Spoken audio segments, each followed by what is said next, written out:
Hello everyone, this is Surabhi. Welcome to Study Hacks. कैसे हो सब? आई होप आप लोग सब ठीक है, अपनी स्टडी को अच्छी तरीके से कवर अप कर रहे हैं। डिस्कशन काफ़ी ज़्यादा शानदार रहने वाला है आपके एग्जाम्स के लिए, तो काफ़ी ज़्यादा इंपॉर्टेंट चीज़ें हैं जो मैं डिस्कस करूंगी इस लेक्चर में। तो हो सके तो प्लीज़ अच्छी तरीके से आप लोग इस लेक्चर को सुनिएगा ताकि कोई भी डाउट आपके माइंड में ना रहे। तो शुरुआत करते हैं हम सबसे पहले डिस्कशन अपना किससे, एक डे से, जो बात कर रहा है International Day of Sign Languages. Sign languages जो है, जो बोल नहीं पाते हैं लोग, ठीक है, तो या सुन नहीं पाते, तो ये साइन लैंग्वेज उनके द्वारा यूज़ की जाती है। क्लियर? तो साइन लैंग्वेज जो है हर साल कब सेलिब्रेट किया जाता है? इस डे से पर्टिकुलर रिलेटेड जो डे है वो सेलिब्रेट किया जाता है 23 सितंबर को हर साल। एम क्या है कि सपोर्ट करना, प्रोटेक्ट करना, स्पेशली जो लिंग्विस्टिक आइडेंटिटी है एंड कल्चरल डाइवर्सिटी है, जितने भी हमारी कंट्री में या ऑल ओवर वर्ल्ड में डेफ पीपल हैं और अदर साइन लैंग्वेजेस जो यूज़र हैं। थीम इंपॉर्टेंट हो जाती है we sign for human rights. ठीक है, तो ये इसकी थीम है, इंपॉर्टेंट है, याद रखिएगा।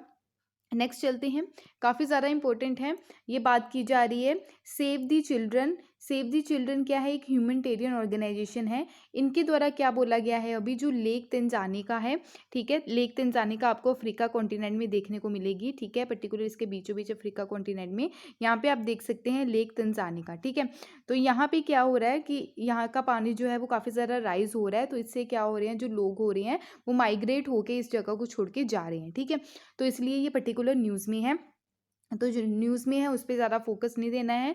ठीक है, बट इसके बारे में हम जान लेते हैं लेक तंजानिका के बारे में, जो एग्जाम में पूछे जाएंगे इससे रिलेटेड क्वेश्चंस। ठीक है, अगर बात करें लेक तंजानिका के बारे में, तो ये कवर करता है 12,700 स्क्वायर माइल्स जो एरिया है, और ये लॉन्गेस्ट फ्रेश वाटर लेक है ऑल ओवर वर्ल्ड में, और सेकंड डीपेस्ट लेक है after lake Baikal. Lake Baikal कहाँ पे है? रशिया में। ठीक है, तो इंपॉर्टेंट है, याद रखिएगा, ये लॉन्गेस्ट फ्रेश वाटर लेक है ऑल ओवर वर्ल्ड में, और सेकंड डीपेस्ट है आफ्टर लेक बाइकल जो रशिया में पाई जाती है। लेक जो है ये शेयर करती है 4 कंट्री से होके गुजरती है।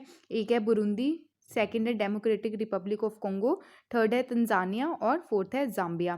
तो इंपॉर्टेंट है, याद रखिएगा। अगर बात करें लार्जेस्ट रिवर जो है ये डिस्चार्ज जब होती है इनटू लेक से, ठीक है, मालागार्सी, रुजिकी, कलम्बो। ठीक है, ये आउटलेट होती है लुंगा का जो रिवर है, और फ्लो करती है ये लुबाना रिवर से। ठीक है, तो ये इंपॉर्टेंट चीज़ें हैं, याद रखिएगा। यहाँ पे आप देख सकते हैं, ठीक है, इंडिया और ये बुरुंदी है। ठीक है, यहाँ पे भी आप देख लीजिए। ठीक है, लेक तंजानिका जो है, ठीक है, बुरुंदी की कैपिटल क्या है? बुजुम्बुरा इसकी कैपिटल है। ठीक है, यहाँ पे तंजानिया है।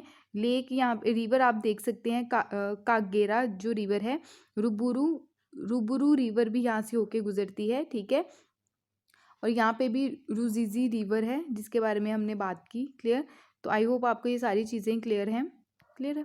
नेक्स्ट चलते हैं, इसी के साथ साथ एक आपको लेक विक्टोरिया भी देखने को मिलेगा। ठीक है, बुरुंदी जो है उसके ऊपर ही आपको यहाँ पे, ठीक है, लेक विक्टोरिया भी देखने को मिलेगा। लेक विक्टोरिया जो है यहाँ पे आप देख सकते हैं, ठीक है, इसके ऊपर ही है, तो इसके बारे में हम देख लेते हैं।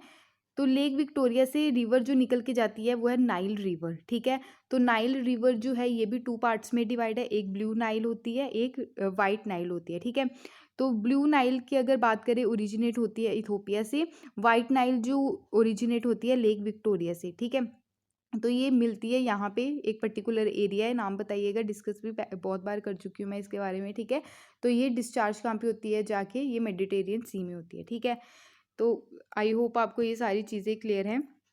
नेक्स्ट चलते हैं, काफ़ी ज़्यादा इंपॉर्टेंट है ट्राइफेड। ट्राइफेड के बारे में जो बात की जा रही है, पहले तो आपको ये पता होना चाहिए ट्राइफेड जो है इसकी फुल फॉर्म क्या है। ट्राइफेड की फुल फॉर्म है tribal cooperative marketing development federation of India. इनके द्वारा एक एग्रीमेंट साइन किया गया है झारखंड गवर्नमेंट, जो झारखंड बेस प्योरिटी एग्रोटेक जो है, ठीक है, पर्ल फार्मिंग के बेस पे एक एग्रीमेंट साइन किया गया है, स्पेशली ट्राइबल एरियाज में इसको कैसे कवरअप करना है। एग्रीमेंट का अगर पार्ट देखें तो इसमें प्योरिटी एग्रोटेक पर्ल्स, ठीक है, इसमें क्या बेचे जाएंगे थ्रू 141 ट्राइब्स जो हैं हमारी इंडिया की। ठीक है, और साथ ही साथ वेरियस ई कॉमर्स प्लेटफॉर्म पे भी इनको बेचा जाएगा। ठीक है, प्योरिटी जो एग्रोटेक सेंटर है डेवलप किया गया है, ठीक है, इनटू वन धन विकास केंद्र क्लस्टर, एंड इसी के साथ साथ प्लान जो है इसमें डेवलप करने का 25 इसमें जो है वन धन जो विकास केंद्र है, ठीक है, इसके थ्रू पर्ल फार्मिंग झारखंड में इसको ज़्यादा से ज़्यादा प्रमोट किया जाएगा, ठीक है। अगर बात करें डेवलप करना इसको पर्ल्स को, ठीक है, सस्टेनेबल मोड ऑफ बिजनेस है, ठीक है, इजीली प्रैक्टिस की जाती है किसके द्वारा, ट्राइबल कम्युनिटी के द्वारा, ठीक है। कहाँ पे, जो वाटर बॉडीज़ हैं, क्लियर, उसके आसपास। तो ये काफ़ी ज़्यादा इंपॉर्टेंट है। तो गेम चेंजर ये देखने को मिलेगा इन फ्यूचर में फॉर ट्राइबल लिवलीहुड के लिए, टाइम जो आने वाला है, ठीक है। अगर बात करें tribal corporative marketing development federation of India, ये नेशनल लेवल की जो अपेक्स ऑर्गेनाइजेशन है, तो ये एग्जिस्टेंस में कब आई, 1987 में, जिसको हम ट्राइफेड बोलते हैं, ठीक है। तो ये फंक्शन कौन सी मिनिस्ट्री के अंडर करती है, ये इंपॉर्टेंट और पूछा भी गया बहुत बार। ये मिनिस्ट्री ऑफ ट्राइबल अफेयर के अंडर आती है। हेड ऑफिस की अगर बात करें तो कहाँ पे ये हेड ऑफिस इसके, ये हैं न्यू दिल्ली में, ठीक है। नेटवर्क अगर देखें तो 13 आपको इसके रीजनल ऑफिस देखने को मिलेंगे अलग अलग जगह में हमारी कंट्री में। ऑब्जेक्टिव क्या है ट्राइफेड का, कि सोशियो इकोनॉमिक डेवलपमेंट करना किसका, ट्राइबल पीपल्स का हमारी कंट्री में, ठीक है। उनके द्वारा जो चीज़ें हैं वो जो बनाई जाती है उसको कैसे हमने नेशनल लेवल पे और इंटरनेशनल लेवल पे क्या करना है, इसको एक्सपोर्ट करना है, ठीक है। जैसे मेटल क्राफ्ट हो गया, ट्राइबल टेक्सटाइल्स हो गया, पोट्री हो गई, ठीक है, ट्राइबल पेंटिंग हो गई, क्लियर। तो मेनली अंडरटेक जो इसमें फंक्शन जो हैं जो हेल्ड होते हैं ट्राइफेड के under, minor forest produce development कैसे करना है उसका, ठीक है, डिटेल मार्केटिंग एंड डेवलपमेंट, तो मेन फंक्शन यही है, ठीक है। नेक्स्ट है, काफ़ी ज़्यादा इंपॉर्टेंट है, एक्सरसाइज सूर्य किरण। एक्सरसाइज सूर्य किरण कौन कौन सी कंट्री के बिटवीन होती है, पहले तो आपको ये पता होना चाहिए। तो इंडिया और नेपाल के बिटवीन ये एक आर्मी एक्सरसाइज है। तो इसका 15th एडिशन अभी हाल ही में देखने को मिला, जिसका नाम है एक्सरसाइज सूर्य किरण। तो कहाँ पे ये एक्सरसाइज हेल्ड हुई, पिथौरगढ़, कहाँ पे, उत्तराखंड में है, ठीक है।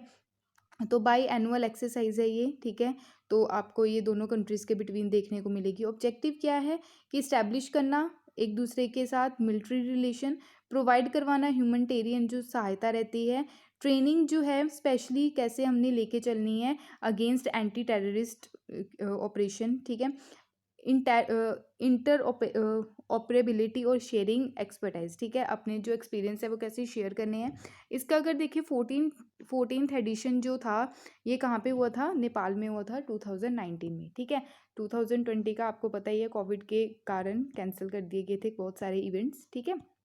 नेक्स्ट देखते हैं, नेपाल जो है इंडिया हमारी कंट्री का एक नेबरिंग कंट्री है, ठीक है, हमारी कंट्री की ही नेबरिंग कंट्री है ये। नेपाल की जो आप कैपिटल देख सकते हैं काठमांडू है, ठीक है, चाइना यहाँ पे टच करता है।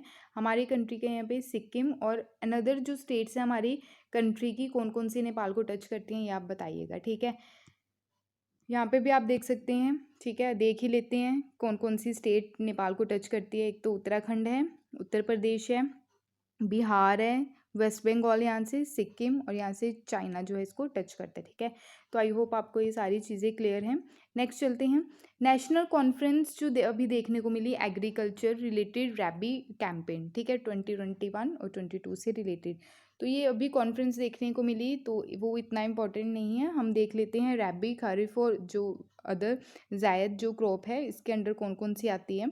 अगर टाइम पीरियड देखें रैबी क्रॉप का तो अक्टूबर से दिसंबर के बिटवीन देखने को मिलती है, ठीक है। अगर इसकी फसल कटाई की बात करें तो अप्रैल और जून में, ठीक है। इसमें फसल कौन कौन सी आ जाती है, wheat, barley, P, gram and mustard. और स्टेट्स कौन कौन सी, पंजाब, हरियाणा, हिमाचल प्रदेश, जम्मू एंड कश्मीर, उत्तराखंड एंड उत्तर प्रदेश। खारिफ की अगर बात करें स्पेशली गर्मियों में देखने को मिलता है इसका सीज़न, तो ये स्मॉन यानी कि इसकी जो खेती की जाती है खारिफ जो क्रॉप्स हैं वो जून और जुलाई में की जाती है, ठीक है। और इसकी कटाई कब होती है, सितंबर अक्टूबर में। तो क्रॉप्स कौन कौन सी आ जाती है, राइस, मेज, jowar, bajra, tur, moong, urad, cotton, jute, groundnut और सोयाबीन, ठीक है। अगर स्टेट्स की बात करें तो Assam, West Bengal, coastal region जैसे उड़ीसा हो गया, आंध्र प्रदेश, तेलंगाना, तमिलनाडु, केरला और महाराष्ट्र। जायद की बात करें तो इसकी जो सीज़न क्रॉपिंग सीज़न है, ठीक है, तो वो है मार्च और जुलाई के बिटवीन, ठीक है।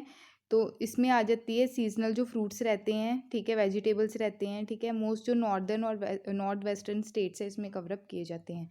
तो आई होप आपको एक क्लियर होंगी चीज़ें। नेक्स्ट है blue flag certification. Blue flag जो सर्टिफिकेशन है ये क्यों दिया जाता है, किस कारण दिया जाता है, ये भी हम डिस्कस करेंगे। ब्लू फ्लैग जो सर्टिफिकेशन है ये बीचेस को दिया जाता है जो क्लीन रहते हैं, ठीक है। तो क्लीनेस्ट जो बीच रहते हैं ऑल ओवर वर्ल्ड में उनको ये सर्टिफिकेट प्रोवाइड करवाया जाता है। तो फाउंडेशन फॉर इन्वायरमेंटल जो एजुकेशन है, ठीक है, डेनमार्क। तो डेनमार्क जो है उनके द्वारा हमारी कंट्री के कोलावम, तमिलनाडु, एडन, पुडुचेरी का जो बीच है उसको क्या किया गया है, ब्लू फ्लैग जो सर्टिफिकेशन का दर्जा दिया गया है, ठीक है। तो foundation for environment education Denmark based है, उनके द्वारा ये सर्टिफिकेशन प्रोवाइड करवाया गया है, ठीक है। टोटल नंबर ऑफ बीचेस देखिए तो कितने हैं हमारे कंट्री में, 10 है। इंटरनेशनली रिकॉग्नाइज किया गया है इसको इको लेबल। अकॉर्डेड बेस अगर देखें तो 33 क्राइटेरिया है जो देखे जाते हैं, उसके बेस पे ये सर्टिफिकेशन जो है ये प्रोवाइड करवाया जाता है। तो ये क्राइटेरियाज जो है 4 मेजर हेड है मेनली अगर देखें तो इन्वायरमेंटल एजुकेशन एंड इंफॉर्मेशन, ठीक है। बाथिंग वाटर क्वालिटी कि नहाने योग्य जो पानी है वो कैसी उसकी क्वालिटी है। इन्वायरमेंटल मैनेजमेंट कैसा है, ठीक है। कंजर्वेशन एंड सेफ्टी सर्विस कैसी है बीचेस में। तो ये क्राइटेरिया जो है ये देखे जाते हैं, इसके बेस पे क्या किया जाता है, ब्लू फ्लैग जो सर्टिफिकेशन प्रोवाइड करवाया जाता है। ब्लू फ्लैग जो बीचेस है इसमें कंसीडर किया जाता है जो क्लीनेस्ट बीचेस रहते हैं ऑल ओवर वर्ल्ड में, अकॉर्डिंग टू किसके, इंटरनेशनल जूरी रहती है, ठीक है, एमिनेंट मेंबर्स रहते हैं यूनाइटेड नेशन इन्वायरमेंट प्रोग्राम के, United Nation World Tourism Organization, Denmark based जो एनजीओ है इंपॉर्टेंट है, Foundation for Environmental Education and International Union for Conservation of Nature जिसको हम IUCN बोलते हैं, ठीक है। तो इंडिया जो है, इंडिया के द्वारा ऑल्सो लॉन्च किया गया है इको लेबल बीम्स, ठीक है। बीम्स यानी कि beach environment aesthetics management service, ठीक है। तो beach environment and aesthetics management service जो है ये किसके अंडर आती है, ये इंटीग्रेटेड कोस्टल जो जोन मैनेजमेंट प्रोजेक्ट है उसके अंडर इसको रखा गया है। लॉन्च किसके द्वारा किया गया है इसको, तो लॉन्च किया गया है सोसाइटी फॉर इंटीग्रेटेड कोस्टल जो मैनेजमेंट है, सिकोम जिसको हम बोलते हैं, और union ministry of environment forest and climate change के साथ मिलकर इसको क्या किया गया है, लॉन्च किया गया है, ठीक है। तो इंपॉर्टेंट है बीम, आपको याद रखना है, ये इंडिया का इनिशिएटिव है रिलेटेड टू बीचेस को जो है वो क्लीन रखना। क्लियर। तो आई होप आपको ये सारी चीज़ क्लियर है।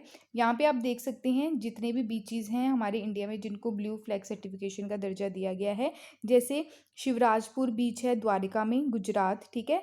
गोखला बीच दीहू, पदुबिद्री एंड कसरकोड बीच, ठीक है। तो ये कहाँ पे है, कर्नाटका में है। कप्पड़ बीच केरला में। कोलावलम बीच कहाँ पे, तमिलनाडु में। ईडन बीच जिसको हाल ही में अभी दर्जा मिला है इसका, ये भी कहाँ पे, तमिलनाडु में। ऋषिकोंडा बीच कहाँ पे है, ये आंध्र प्रदेश में। गोल्डन बीच ये कहाँ है आपको देखने को मिलेगा, ये उड़ीसा में, ठीक है। यहाँ पे आप देख सकते हैं राधानगर बीच कहाँ पे है, अंडमान एंड निकोबार में। आई होप आपको ये सारी चीज़ें क्लियर हैं। क्लियर। नेक्स्ट चलते हैं। इंपॉर्टेंट है ये भी क्योंकि पर्सन स्पेसिफिक न्यूज़ है, इससे क्वेश्चंस देखने को मिल सकते हैं।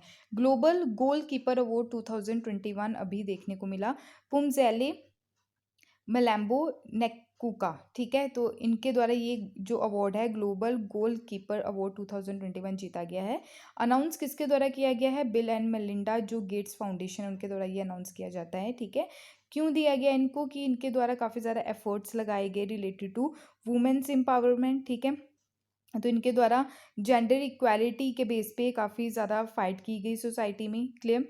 तो पेंडेमिक के कारण जो वुमेन्स एंड गर्ल्स के ऊपर काफ़ी ज़्यादा इम्पैक्ट पड़ा, ठीक है, जैसे जॉब लॉस देखने को मिली और भी बहुत ज़्यादा जैसे डोमेस्टिक वायलेंस भी देखने को मिला, तो उस चीज़ पे इनके द्वारा काम किया गया, तो इसलिए इनको ग्लोबल गोल कीपर अवार्ड से नवाजा गया, ठीक है।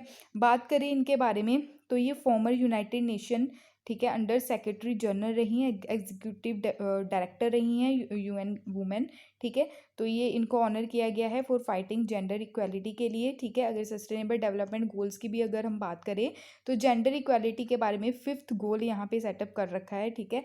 टोटल हमारे 17 सस्टेनेबल डेवलपमेंट गोल है जो बात करते हैं, फर्स्ट जो बात करता है कि गरीबी को हटाना, सेकंड भूखमरी को ख़त्म करना, थर्ड जो है अच्छी हेल्थ एजुकेशन, फोर्थ जो है एजुकेशन के बारे में बात करता है, फिफ्थ जेंडर इक्वालिटी, सिक्स जो है clean energy and sanitation. Important ये भी हो जाता है क्लाइमेट चेंज के बारे में, कहाँ पे बात की गई है SDG गोल्स में वो की गई है।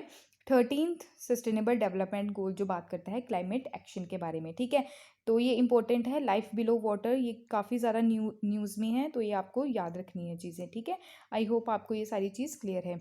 ये थे आज के important current affairs. I hope आपको ये सारी चीज़ें क्लियर हैं। PDF के लिए आप टेलीग्राम ज्वाइन कर सकते हैं, इंस्टाग्राम पे भी आप फॉलो कर सकते हैं। Thank you for watching my video. जय हिंद।